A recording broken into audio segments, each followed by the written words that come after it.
All right, here we go, everyone. This story is called Fox Eyes by Margaret Wise Brown. Pictures by Garth Williams. Some really cool pictures in this story.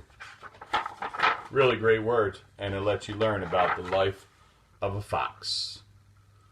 There once was a spy and a red fox who came to spy on the possums. There were 5 of them, and they were supposed to be asleep. But they weren't. They each had one eye open. They were playing possum. The fox noted all this and went on his way. But with their one eye open, the possums had seen the eye of the fox gleaming through the hole. They knew that the fox knew that they were playing possum and that he had caught on to their tricks. A rabbit running through the field heard the fox nearby, and he froze. He stopped stark still against the rabbit-colored grass and froze to the stillness of a rock. Even his rabbit smell was frozen to no smell as he crouched there, invisible as something that does not move or smell or look like much. But the fox peeked through a hole in a log and watched the field for a long time. He saw the rabbit's ears go up, so he coughed "Whisker chew," and the rabbit knew that the fox had seen through his tricks and that it was time to run.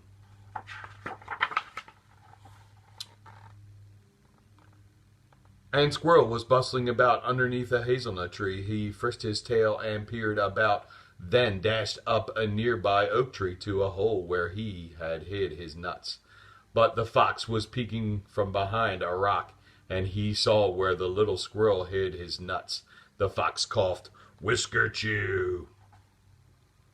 And the little squirrel knew that the fox had seen his hiding place. The fox came to a cave where the bear lived. He peeked through a hole in the top of the cave, and he saw a big fat bear sound asleep. The bear woke up and yawned till his white teeth gleamed in his big pink mouth. Then he stretched and lumbered out of the cave.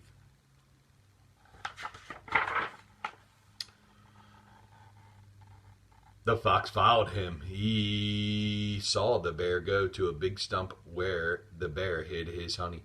Then he saw the bear take a big sticky paw full of honey out of the old stump. "Whisker chew," the fox coughed, and at that the bear knew that someone knew where he hid his honey. He saw the fox's tail disappear into the bushes.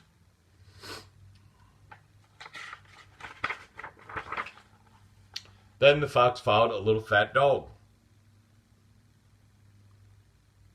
There's the fox. There you go. Now you can see him. Into a field where she went to bury the bone. "Whisker chew," the fox coughed, and at that the little fat dog knew that someone knew where she had buried her bone.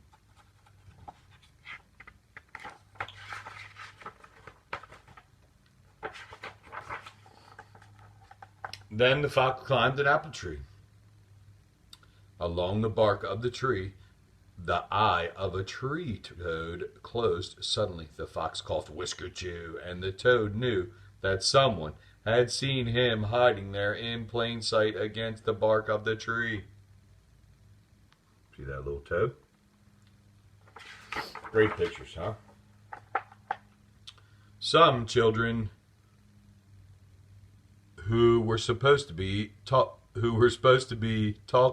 taking a nap in the afternoon weren't sleeping at all. They were supposed to be taking a nap, Mr. Alton. Get it right. "Whisker chew," the fox coughed. And the children knew the fox knew that they were not sleeping all this time. The fox noted all. He went on his way. He's seen all these things, and he kept them right there in his big fox brain. But that night there was pandemonium among the animals. That night the possums didn't play possum. The rabbit ran around all night. The squirrel got excited and ate all of his nuts. The little fat dog dug up his bone. And the bear ate all his honey. The tree toad stayed in the hole in the tree. And the children who were supposed to be sleeping were not sleepy. Woo! But the fox just yawned. He sighed and he yawned. Then he lowered his ears, curled his big bushy tail around him, closed his eyes, and went to sleep. He went to sleep right away without even thinking about what he had seen. Fox, of course, the fox could never remember the next day what he had seen the day before. Isn't that sad? He couldn't remember all that he had seen.